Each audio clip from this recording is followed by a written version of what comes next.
Checkers and Rallies, we believe in going for second. Connected to iPhone. And now you can get 2 spicy chicken sandwiches, 2 crispy fish sandwiches, or 1 of each for just $3. Hope you came hungry. Mix and match for just $3. Checkers and Rallies. Fast foodies know the deal. Will artificial intelligence create the next space race? In September, Vladimir Putin made a statement in which he predicted that the development of artificial intelligence will come to mirror the space race as nations begin to compete with each other to develop ever more sophisticated systems. Putin felt that AI would come to shape and dominate global politics, and that such technologies were destined to play a major role in the future of the human race. But is this a good thing? Is such competition healthy? What are the consequences if artificial intelligence creates the next space race?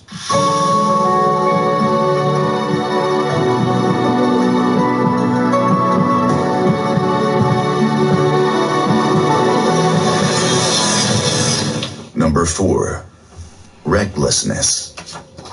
When the space race began, it was a straight fight between the USA and the Soviet Union, with both sides pushing the boundaries in an attempt to be first.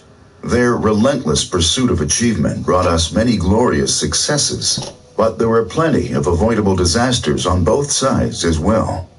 We got a few cool movies out of it for sure, but in return, we had to deal with charred corpses and a severe dent to national pride. You give a little, you get a little.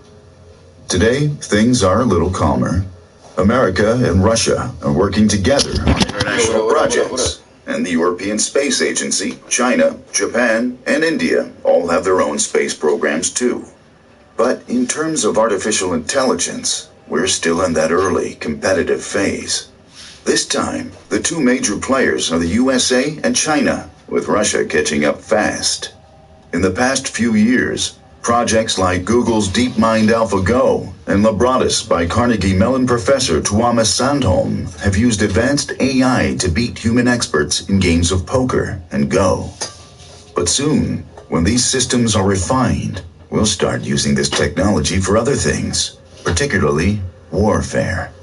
In many respects, the development of artificial intelligence can be seen as less of a space race and more of an arms race.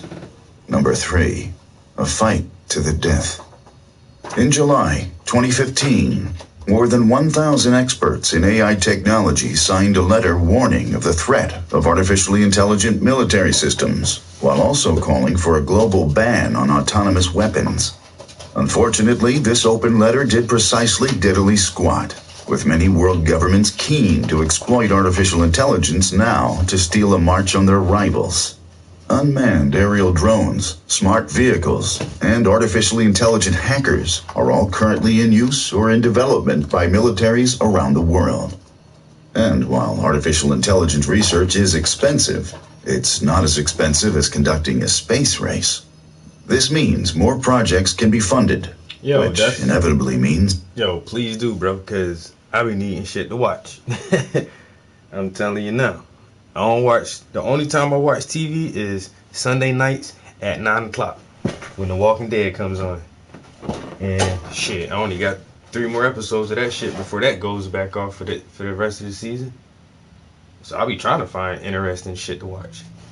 I watch a couple of streamers, but there's, I don't know, all the artsy people I used to watch, they don't hardly stream no more. Definitely, dude. Shit, give my ass something to look at. Fuck you, Stick.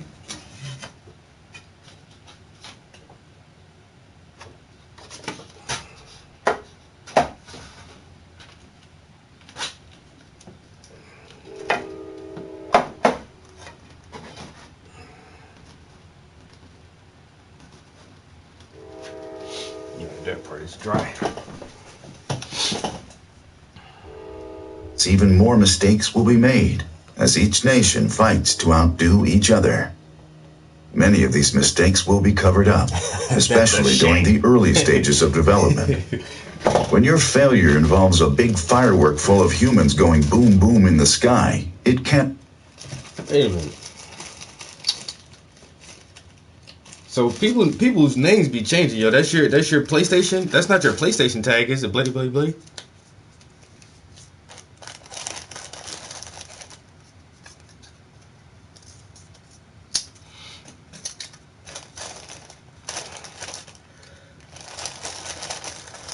Oh shit, dude. Yo, that 12-hour shift today was rough. I ain't even gonna lie, yo. That shit hurt me today. I was so fucking ready to get out of there. Well, I'm always ready to get out of work, but I don't know what it was about that day, yo. That shit was dragging ass. 12-hour shift felt like a fucking 24-hour shift. Swear to God. But I only got one more day. Tomorrow. And then I'm off for 4 days. And I get to sit in my studio for 4 days and paint at my leisure. That's the life. That is truly the life.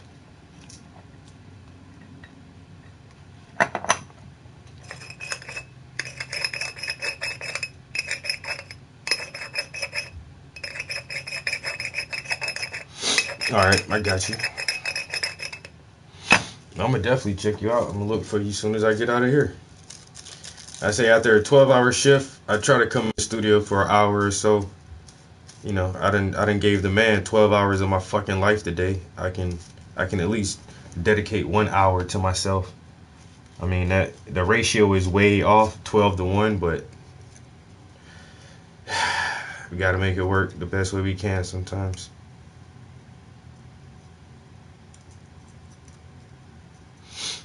And deal with the bullshit. You know what I'm saying? All the bullshit. Because people don't understand artists. You know what I'm saying? We provide services for people. You know, joy and happiness. And all those terrific emotions that come along with art. But what happens? Get stuck in a fucking job. How does this happen? How do I get stuck in a fucking job? I'm tired of being stuck in my job.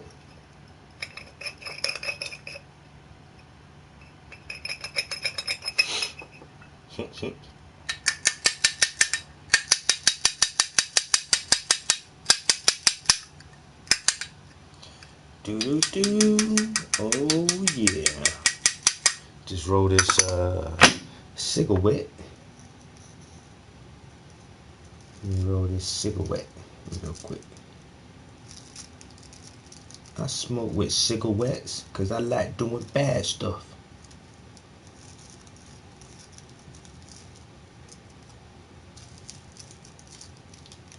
Hanging with the big boys, breaking all the rules.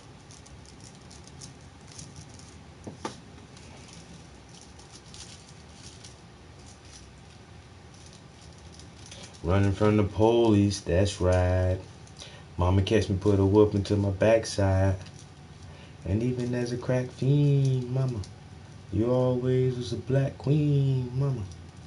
I finally understand for a woman it ain't easy trying to raise a man. Working with the scraps you was given, and mama made miracles every Thanksgiving. And I was sick as a little kid. To keep me happy, there's a limit to the things you do. There's a way I could pay you back, but my plan is to show you that I understand. I get a lot of creepers in here. It's only been 12 minutes though. Some more people might come in. But the thing is, man, everybody don't like art and education. Art is for some people. Education is for some people. But art and education, everybody can't handle all that shit at one time, man. It'd be too much. And then coming from a niggas like me, they look at that shit and be like, fuck this dude. I'm changing the channel. Yeah, I know. It is what it is. See, when people look at me, they don't say, yo, where's your art? When they look at me, they be like, yo, where's the weed? I'm like, whoa, bro, wait a minute. I don't even sell this shit, man. I'm a painter.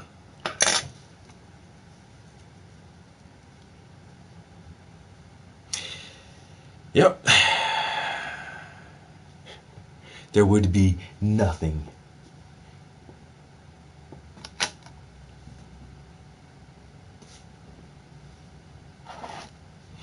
Nah, art was the first thing that started that shit, man. Well, I don't know. I like the stone ape theory. That shit is fucking awesome.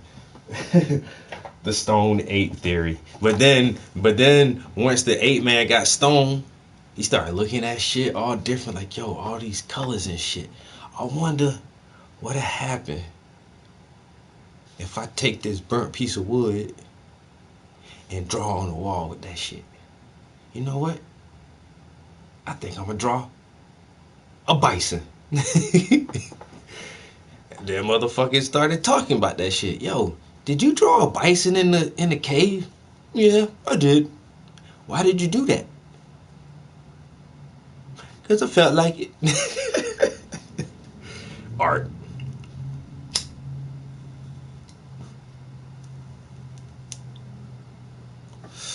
The thing is though, like, my stream is linked to Facebook and Twitter.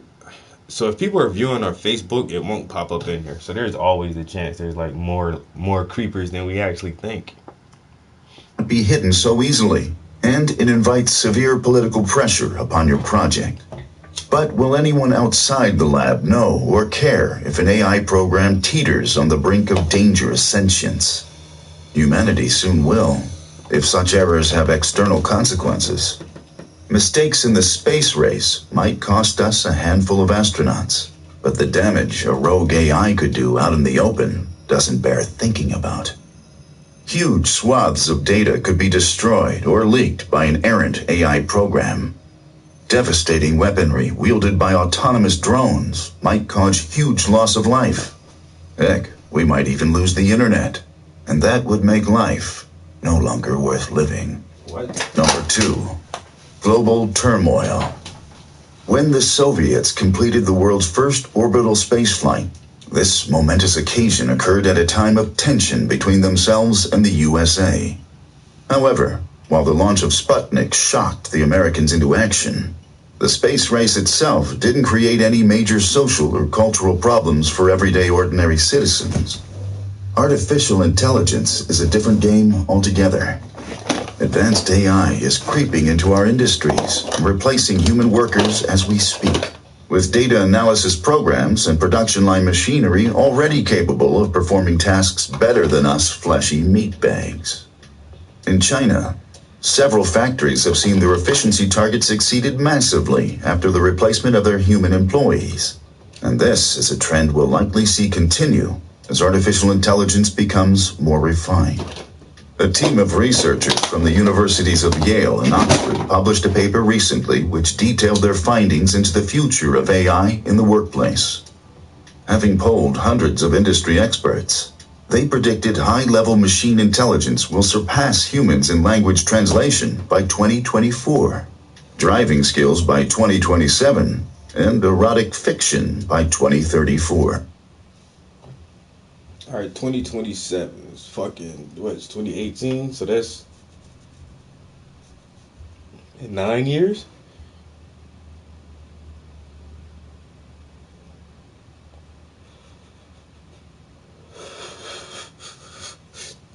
He gave her 3 tits. So, let me go back to what he said. I like listening to these predictions.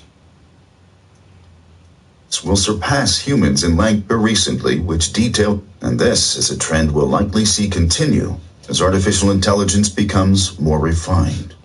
A team of researchers from the universities of Yale and Oxford published a paper recently which detailed their findings into the future of AI in the workplace.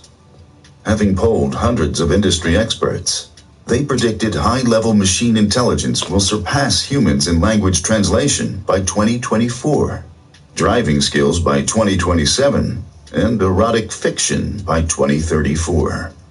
2027, it will surpass humans in driving skills. But this is what Elon Musk was saying anyway. Elon said in 40 years,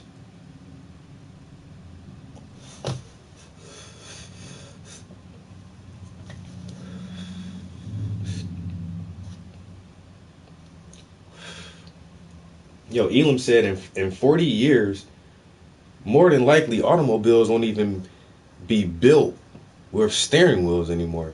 The AI control systems and the new road grids that they're designing will be so efficient by then. I mean, you won't need a steering wheel in your car.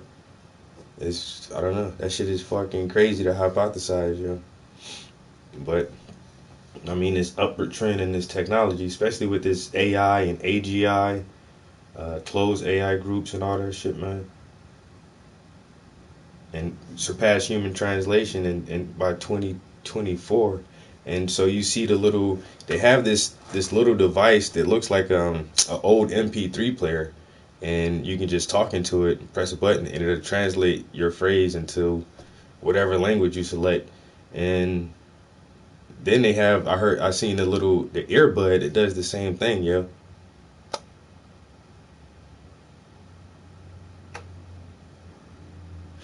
Comic book characters, bruh, all-time classic.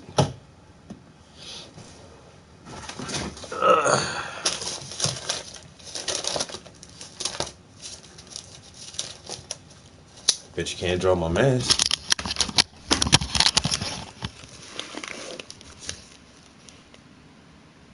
Yeah, and I got that sign.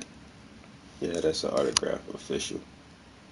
That's my little junior high handwriting. It's one of the oldest drawings I got, yo. I think I did this shit in like 7th grade.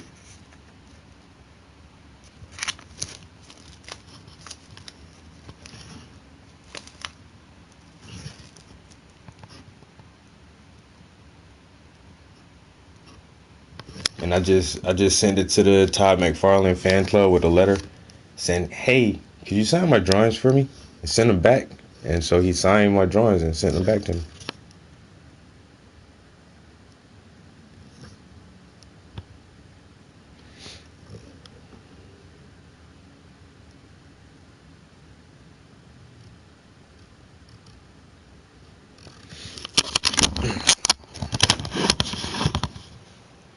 That was all my first shit, man. Was comic books. A little panel I did probably while sitting in math class because it's on fucking lined paper. Let's see.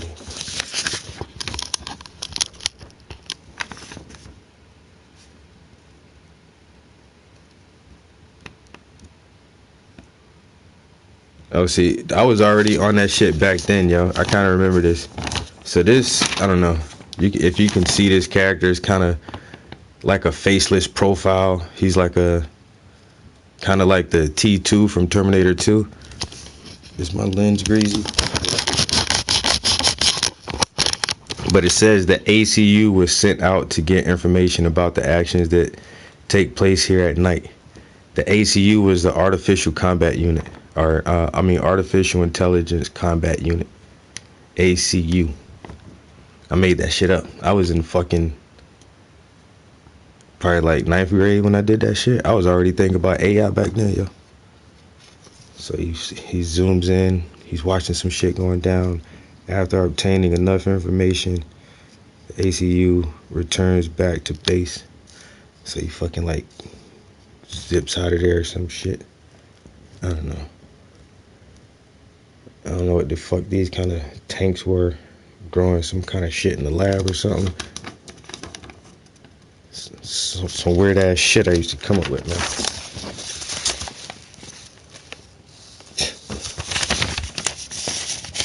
But this is, I don't know. If I lose this shit, I'll fucking die, yeah. I said this is my old stash.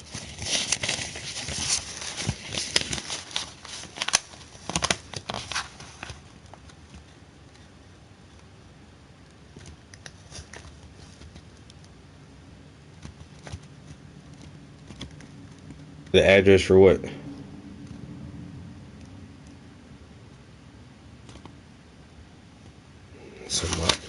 Those are our own characters I came up with.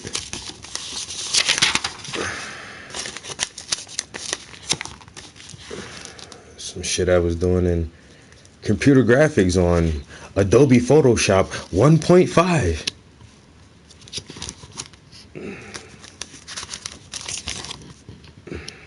Oh, that was like that tank. Those tanks that were here. Those tanks.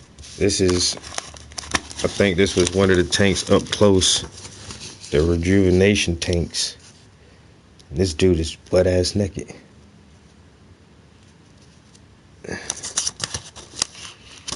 He's getting fucking rejuvenated or some shit.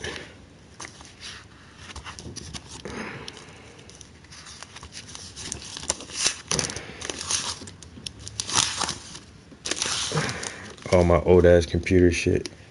Image Comics. You can see Spawn in there. I don't know what the fuck I was doing, trying to make a new logo. I can send an image or something, be like, look guys, y'all should put me down with the team. That shit was corny as fuck, whatever that shit was. Anyway.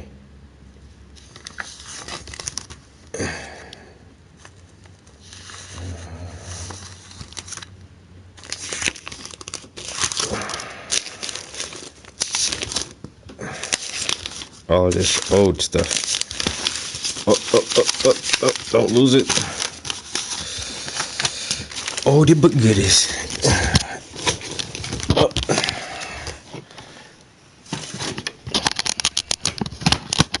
Yeah, Spawn was the man, yo, like. To the Todd McFarlane fan club? Bro, I did that shit in fucking 1996. It was like, that shit was like 1995 or 1996, bro. I don't even know if Todd McFarlane still has a fan club. You know what I'm saying? He was on the Talking Dead one episode, yo. Like after The Walking Dead goes off, and then see this is how you know The Walking Dead is the best show on air right now, because once The Walking Dead goes off, there's a whole show that comes on after it that's dedicated just to talking about The Walking Dead. That's all they do on there. They just talk about the other show. What? Oh, Zan Nagada Shadrovgos. Whoa, I don't even know if that is that Russian? What is that? It's not. It's Jack Mar Inkin Saku. Dude, what language is that?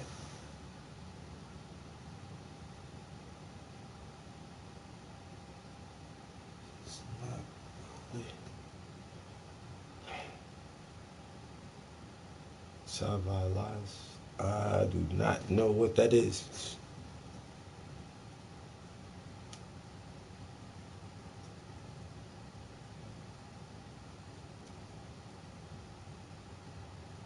Wow, that's crazy. Wow. A whole portfolio? Dude.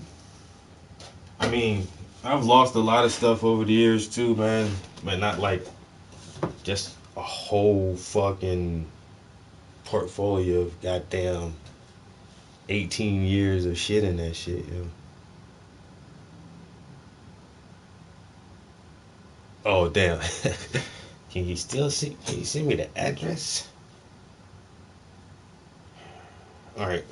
Let's finish listening to this AI talk. What up, everybody? If you're new to the stream, welcome. A little bit of art and education. We're listening to one of my favorite YouTube channels. It's called Strange Mysteries. These dudes are the fucking shit because they talk about a bunch of strange mysteries. And this episode, they are going into the topic of, are we creating God? And they're delving deep into different hypothetical outcomes of the advent of an advanced AI system. We already use AI right now. There's tons of AI. Siri, Alexa, all that shit is AI. When you Google something, on Amazon or whatever, and then you go to your fucking Facebook or your Instagram, and all of a sudden you see an advertisement for a certain product or a related product to what you were searching on a different site. That's because it's an AI algorithm that's tracking all of your internet marks and shit. So, I mean, there's tons of AI out there. When people think about like the self-thinking AI, like the mastermind robot or whatever, it's normally known as GAI, is or General Artificial Intelligence, which is a computer that can actually learn. And he said this earlier, but if you've been up on this AI boom for the past couple of years, you'll know that Google made a different company, a parent company called Alphabet, and Alphabet is buying up a lot of AI tech firms and a lot of robotic tech firms, and they've actually been experimenting with this stuff for a long time now. So I don't know, but just like he said, there was a quote from Putin saying that, you know, AI will be like the space race, but this thing will be used for, you know, weaponized purposes. Any kind of technology, a country is going to try to use that shit as a weapon, if possible. That last one is a lie. But AI bots will write a New York Times bestseller before 2049, perform surgeries more accurately than humans by 2053, be capable of performing all tasks as good as or better than humans by 2060, and eventually take over all human jobs by 2136, according to this report. And you know what? By 2136. You know what I'm saying? That's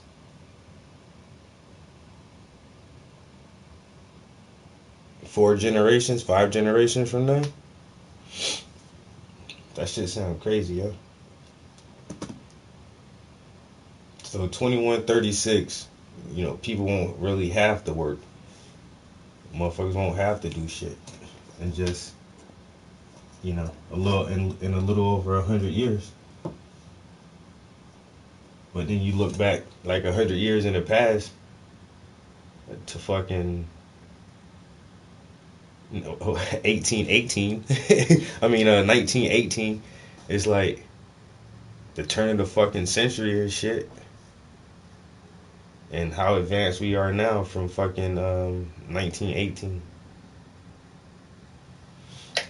I need to figure out a way to live another 100 years.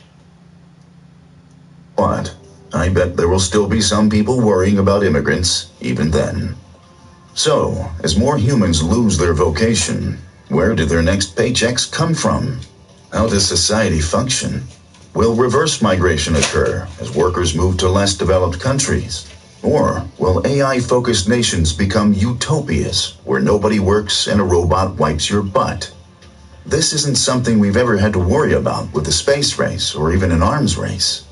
The development of weaponry brought global conflict to the world, and advancements in rocketry may take us to new ones. But the creation of beings smarter than us is something else altogether. We are on the cusp of making ourselves obsolete, or at the very least, changing the shape of our world forever. Number 1, a new world order. Empires come and go. As one nation overextends and loses control of its territories, others come in to fill the power vacuum.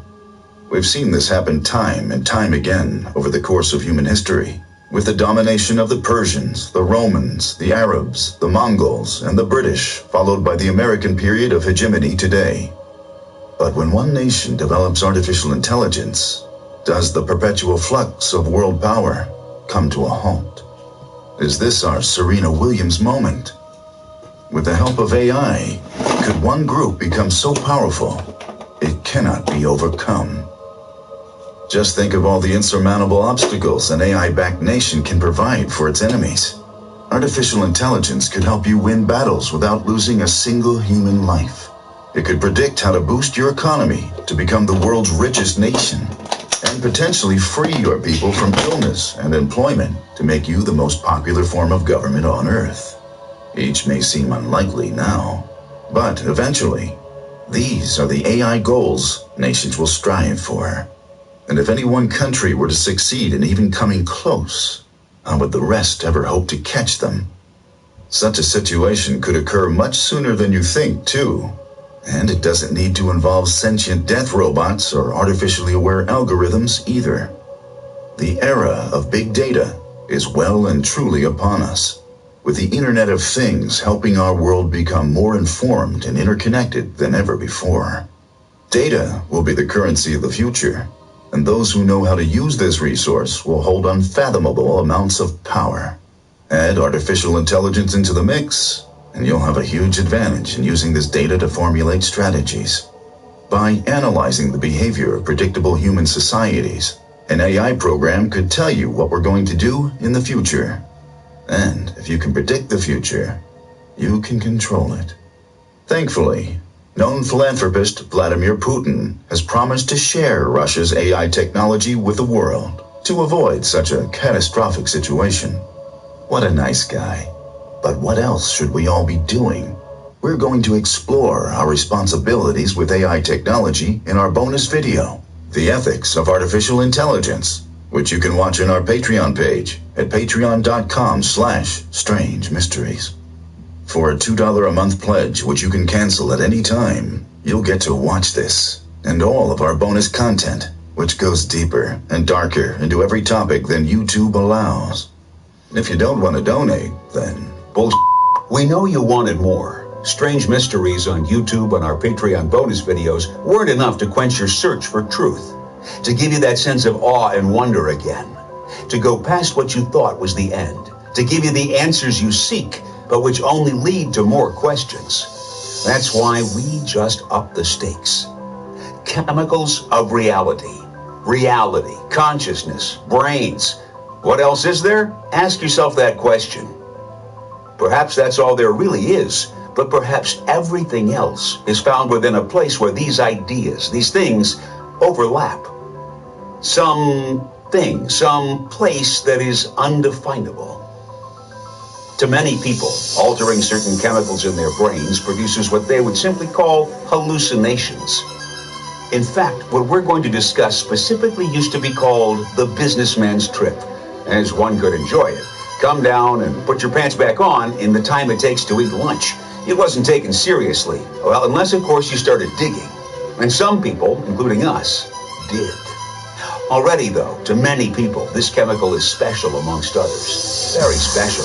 To them, it represents something more meaningful and incredible, as if it's the gateway to the next level of consciousness. The ticket to a higher reality barely explored by most humans. It is the entry point to a new reality, visited by only a select few, whose minds have become enlightened through the use of this exotic substance. For this reason, it's commonly referred to as the spirit molecule. But is its reputation as a mystical mind opener deserved? Or is it, and everything it represents, just a load of bullshit? We look at, investigate, and dive deeply into nearly all available research regarding this question from nearly every angle feasible. And in the course of doing so, stumble upon unexplainable patterns, correlations, and neurological evidence for a reality existing beyond this one. Watch this hour-long Strange Mysteries premium video, Chemicals of Reality, as well as many more to come by becoming an elite premium member of our Patreon at patreon.com/Strange Mysteries.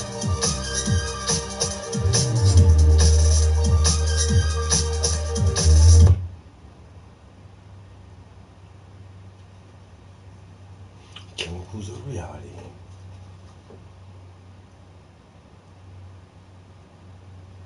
Made out of quarks besides the up and down quark, and material like smart matter or utility fog that can take on programmed shape. Nietzsche said, if you stare into the abyss stares back at you. With metamaterials, how it stares back at you depends on how you designed your abyss.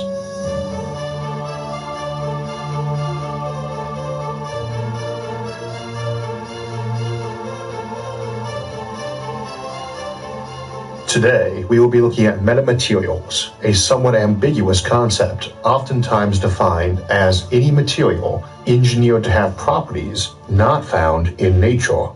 If you stop and think about that definition, though, it basically covers any material that humans have made in their journey from the Bronze Age and up, as most metals are rarely found in their pure form in nature, and alloys like bronze even less so. We might stretch the point for some alloys or materials like glass, which do occur in nature, but which we've learned to make with different properties. Purified metals, alloys, semiconductors, ceramics, plastics, and almost everything we use besides wood and stone tend to be materials we manufacture from the ground up these days. For our purposes today, this definition is simply too broad. The main characteristic of most things called a metamaterial is its ability to manipulate waves of light and sound, as well as electromagnetic properties on the macro scale. So let's use this to narrow our definition. Now, there are many theoretical applications of advanced materials that we can and will get into in future episodes on strange materials. These include computronium, a theorized type of computing material, neutronium, a hyperdense stabilized form of the pure neutron material in neutron stars, strange matter, and anything made out of quarks besides the up and down quark, and material like smart matter or utility fog that can take on programmed shapes. However, in this episode we will focus primarily on the electromagnetic and acoustic metamaterials, as this is the most understood aspect and is already beginning to have an impact on the world around us.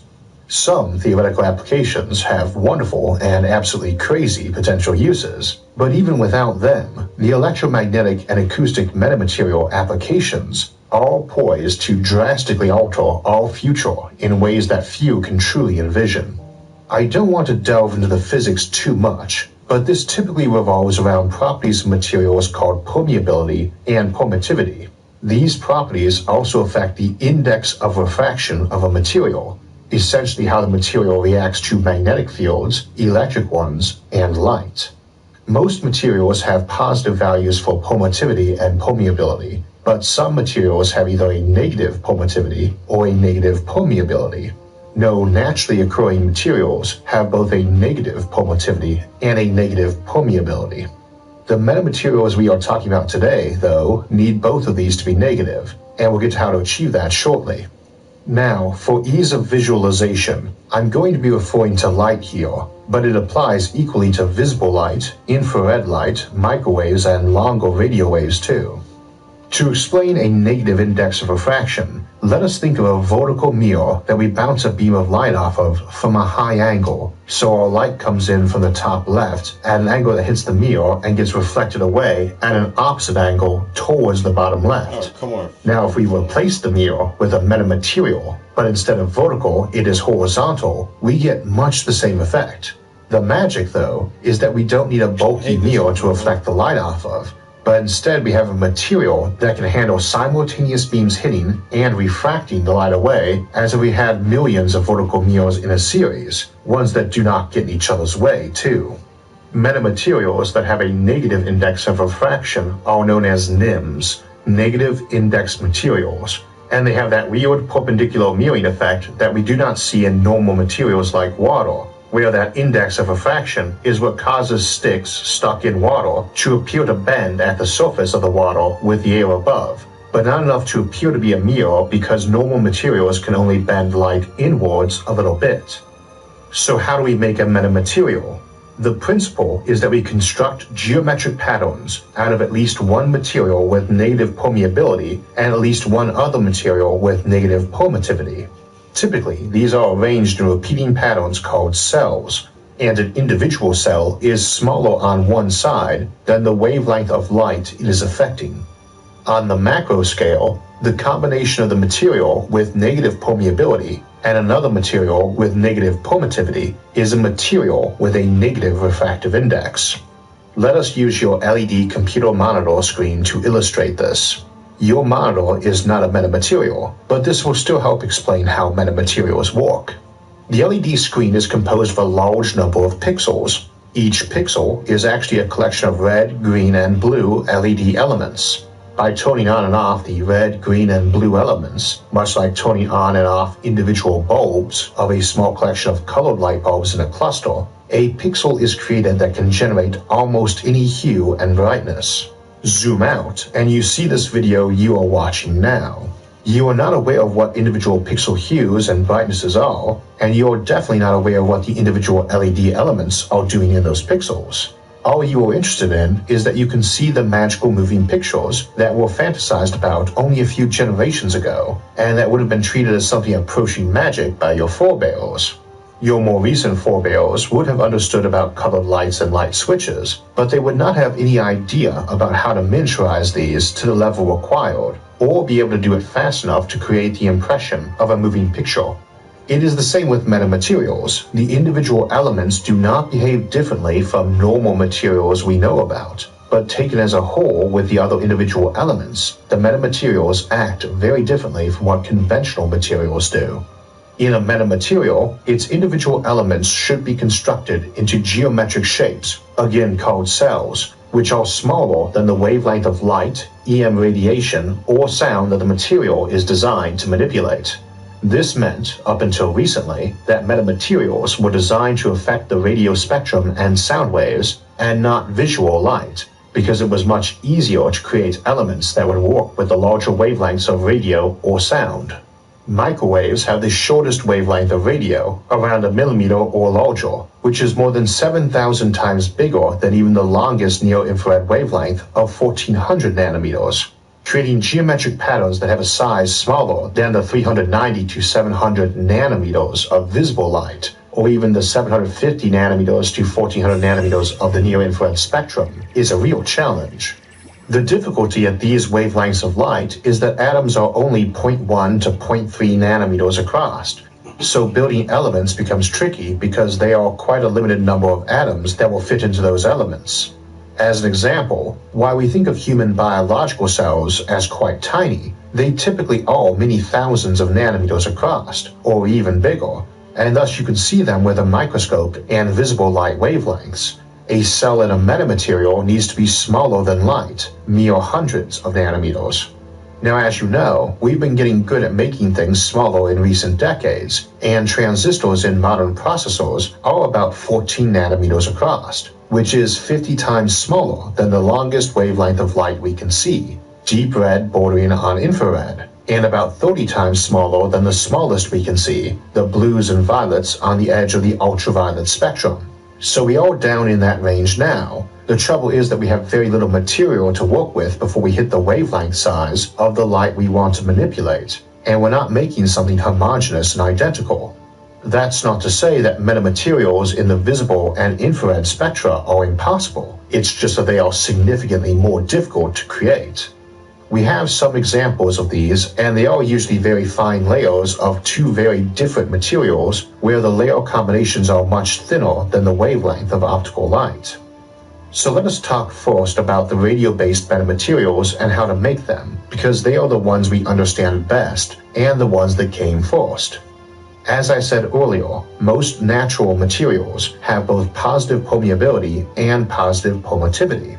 There are exceptions though. Ferrites have a positive permittivity but negative permeability.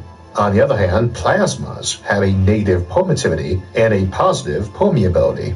Metals have what is known as a plasma frequency, below the optical range of frequencies. At high frequencies, metals act like a plasma.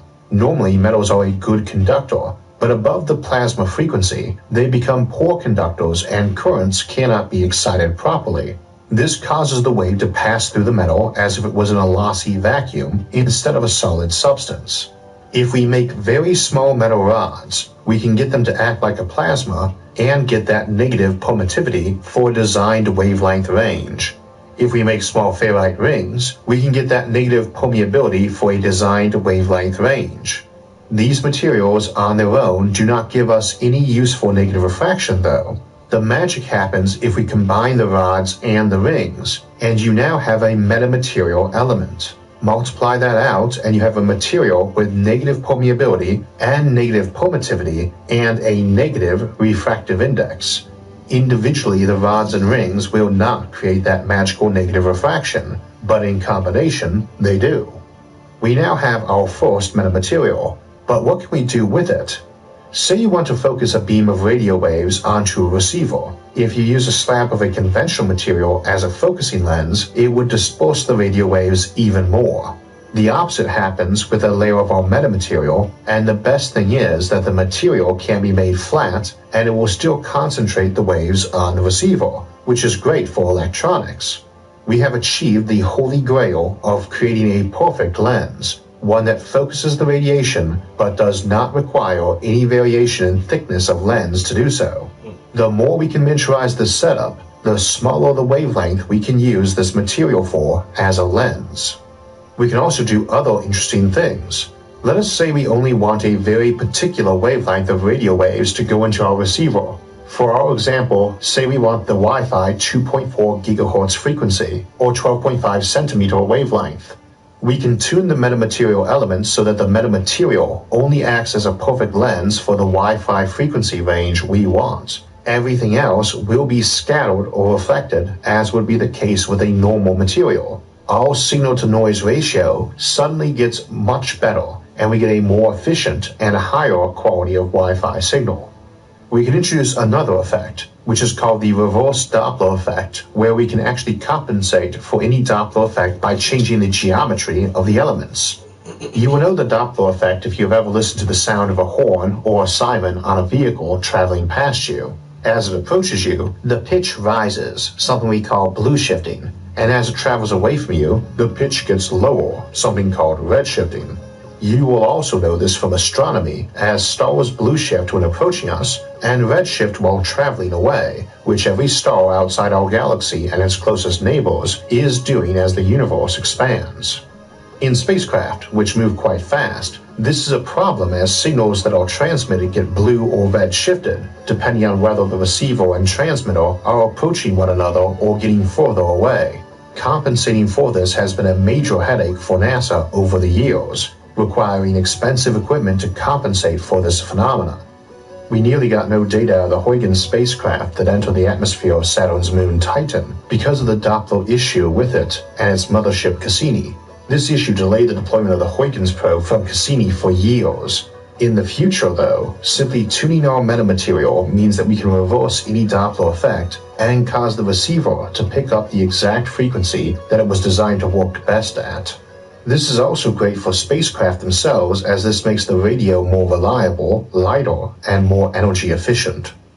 Another great effect of the metamaterial is that it can take radio waves transmitted from a variety of angles and perfectly refract them onto the receiver, no more fiddling to get the best angle for receiving a signal. That's a good place to introduce a more real-world example. Given the tendency to look at metamaterials for their military potential and my own background in the military, we'll use a Marshall scenario for that example. We have two soldiers, Romulus and Remus. Romulus is using conventional tech on the battlefield. Romulus and Remus, isn't that the two brothers who built Rome? Or am I mistaken?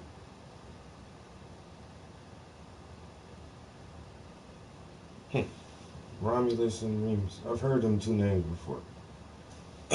Who is that? Who is those guys? Romulus and Remus. Found in the military, we'll use a Marshall scenario for that example. We have two soldiers, Romulus and Remus. Romulus is using conventional tech on the battlefield, whereas Remus is using metamaterial-based tech. So how will they fare? Romulus sets up his camo gear and applies face paint to break up his appearance so he is not quite so obvious to the enemy. Unfortunately for Romulus, there is nothing that will really hide his infrared signature, and he is far from being actually invisible. Covering up his gear with camo and the application of his face paint also takes precious time. His unit is moving into the battlefield. The unit cannot easily tell where other units might be located, or even where each of the members of the unit are located. The reality is that friendly fire sometimes takes down friendly units, particularly when they can't see each other. After a hard day trudging through the battlefield, Romulus's unit gets a break and they rest up. The electronic equipment he carries has to be powered by heavy batteries due to the amount of power that they drain. Romulus sets up some solar panels to partially recharge the equipment and sets up a satellite uplink to get further orders. It takes a while for Romulus to set up the uplink, as it has to be pointed in the right direction of the sky to get a signal through to the satellite, and it is a hit-and-miss affair. After a while, he manages to contact his superiors and get further orders. The communications gear he has is encrypted to ensure that the enemy cannot listen in, but increasingly transmissions have been detected and decoded by the enemy. To compensate, the gear has become power-hungry and slow because of the added encryption burden, meaning that he worries that the batteries might not hoard out or that the gear will take too long to send or receive messages to be useful. Even though the solar panels have been operating the whole time that he had his gear set up, they have barely improved the charge in the batteries, and he is worried that he might not have enough charge left in the batteries to complete the mission. They receive orders to scout out a nearby enemy encampment and send back images. They sneak closer and hope that they are not spotted.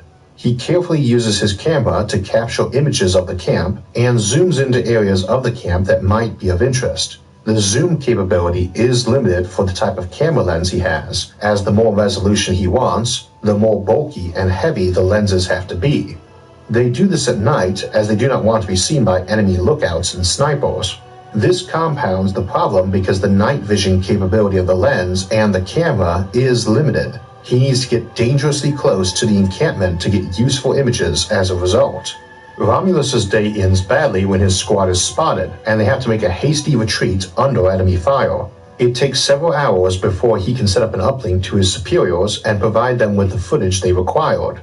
Now, as everyone knows, Murphy's Law, that anything that can go wrong will go wrong, is the first rule of warfare, and that's doubly true of both electronic equipment and the battlefield.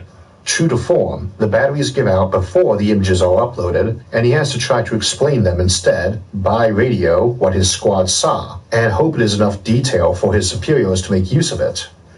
Remus, on the other hand, has quite a good day. He has a metamaterial infrared camo suit that directs his heat in a desired direction away from him, so when someone looks at him using an infrared night scope, they do not see heat coming from him. He also has the latest in chameleon suits, which bend the light around him, making him invisible in the visible spectrum during the day, too. Unlike in the movies, these metamaterials are robust and take hardly any power. The metamaterial radio transceivers he has allow pinpointing of his unit on the battlefield by friendlies. He always knows where everyone is at all times, and there is no real possibility of friendly fire. It was a long trek that day, but the equipment he has is relatively light thanks to the metamaterials they use.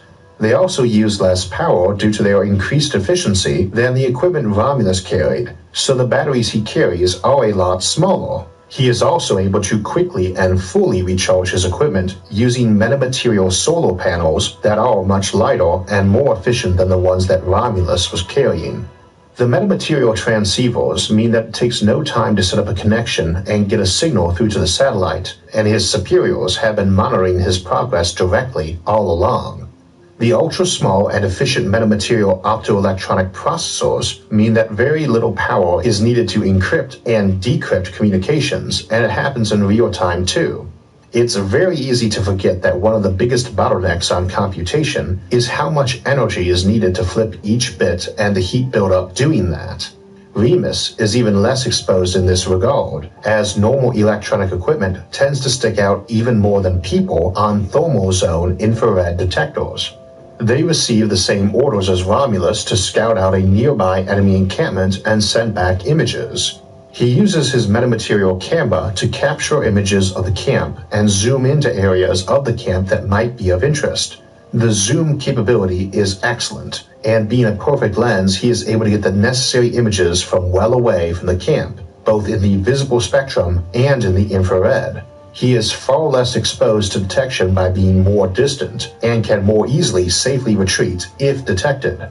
He also wants to get heat signatures from the equipment in the camp, so waits until dark to get infrared images too. The night vision enabled enemy lookouts and snipers cannot see him through his chameleon and infrared camouflage suit. The images taken are beamed to his superiors in real time, and they ask him to zoom in on various locations of the camp that they are interested in. Remus's day ends well, as his squad is effectively invisible to the enemy, and they make a clean getaway. Unlike Romulus, who retreated under fire and in doing so let the enemy know they'd been scouted and react to change their deployment. Remus's day was nothing like Romulus's day, and that comes down simply to the metamaterial revolution that Remus is part of. Now, don't get the impression this represents perfect stealth, by the way. There are quite a few ways to detect Remus, but he's much better hidden than Romulus was, and like all stealth, it's really about lowering the odds of detection against standard search efforts. So we see a major use of it, one that gets talked about a lot in science news, for chameleon effects, camouflage, and partial invisibility. Needless to say, every military is very interested in those applications. We can also use that for shielding as well, as such materials let us bend away light, electric, or magnetic fields from objects we need to protect from them or the noise they create. We also saw its value in receivers that don't have to move to track a satellite, for instance. At the smaller scale, this also allows better transmission of wireless devices, further improved by the ability to make a perfect lens for a specific frequency or wavelength. They also potentially offer faster data processing, so we get far better phones and far better cameras on those phones as well. Your typical smartphone already has a camera vastly smaller and higher resolution than anything from a few decades back, and this only increases that more. Not only can they make better lenses to see things, but they might be able to do things that current lenses can't do at all. We talk about wanting very high-speed broadband internet everywhere, and through metamaterials we can not only do that far easier, but also make the amount of power and the size of the receiver much smaller. And where fiber optics replaces copper wires, metamaterials can replace them as well. As I mentioned, we can potentially make solar power far more efficient and less bulky this way too. One half of our portability issue with devices is recharging them, the second half being storing that power, which we'll look at in more detail next week in portable power. However, I mentioned that while their cloak of invisibility aspect is probably their best known application, it can be foiled. One obvious example of that is by sound, and a cloak of invisibility isn't going to hide you from bats with echolocation or help you in a fight with Daredevil. Your covert scouting party can stay pretty silent, but could still be detected by sound, tremors created by footsteps, or just doing what bats do and what whales and dolphins do underwater and blasting an area with sound and listening to echoes. I also mentioned earlier that metamaterials include acoustic varieties, not just electromagnetic ones, and the principle is fairly similar, and in fact a bit easier as sound wavelengths our ears can hear range from a couple centimeters for the highest frequencies to about 20 meters for the lowest, as opposed to nanometers for visible light. Needless to say, being able to hide sound is handy, not just for covert scouting parties or sonar protection for submarines. Tanks make far more noise than cars, and cars make so much noise we have to erect sound walls along highways in urban areas. It also offers better quality speakers and microphones, potentially far thinner sound insulation, and so on. So it's also a type of metamaterial and one with a lot of valuable applications. Further, since sound and thermal transfer are heavily related in terms of conduction, it could offer some impressive applications for heating and cooling too. Let us also not forget that you can move stuff with sound too, and very directed sound lenses might have some applications for real-life equivalents of tractor beams or shields, though obviously not for in space since they need air or some other medium to function. This is just a short list of potential applications for metamaterials, and we expect far more to be thought up as we further develop them. It's almost impossible to overstate their potential impact on civilization or foresee all the possible applications, any more than the first folks who experimented with semiconductors could, or even those who turned them into transistors.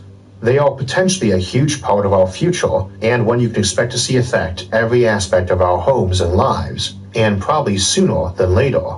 This is tech for the next generation, not far future blue sky technology.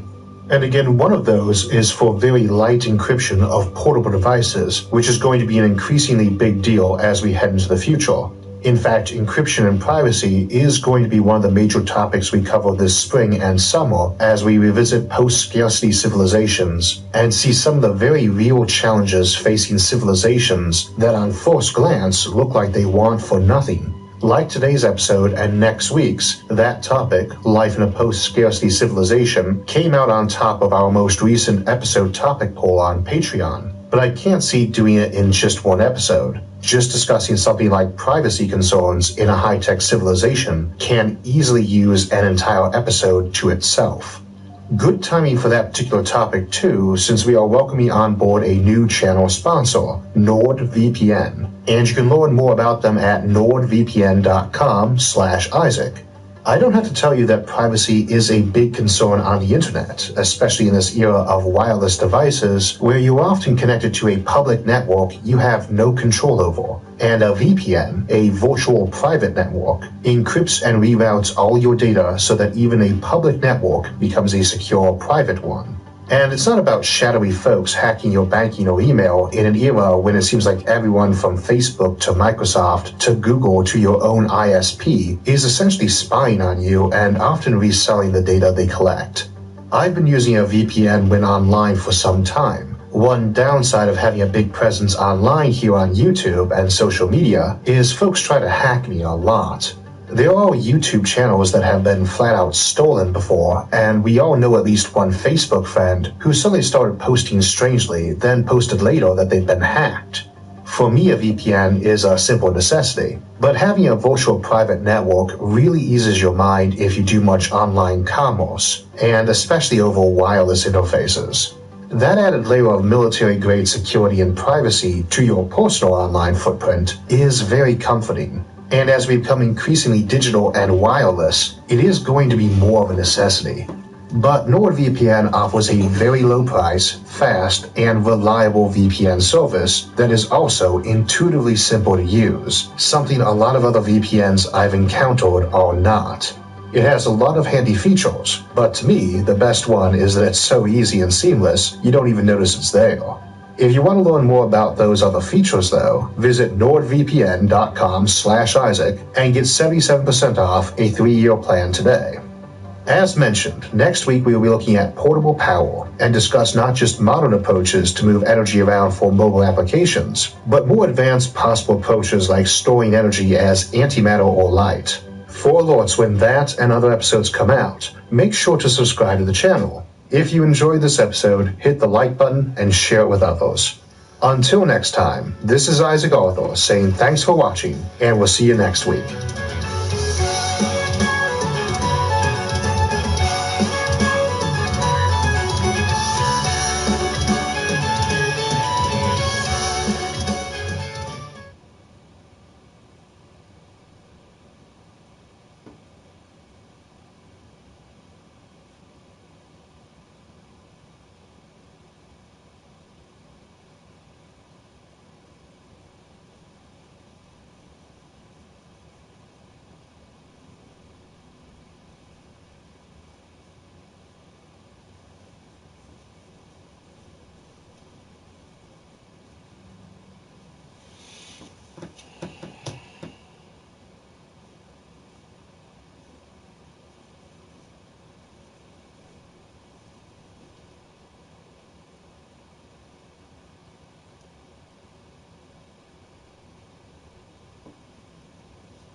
Alright, I'm out of here.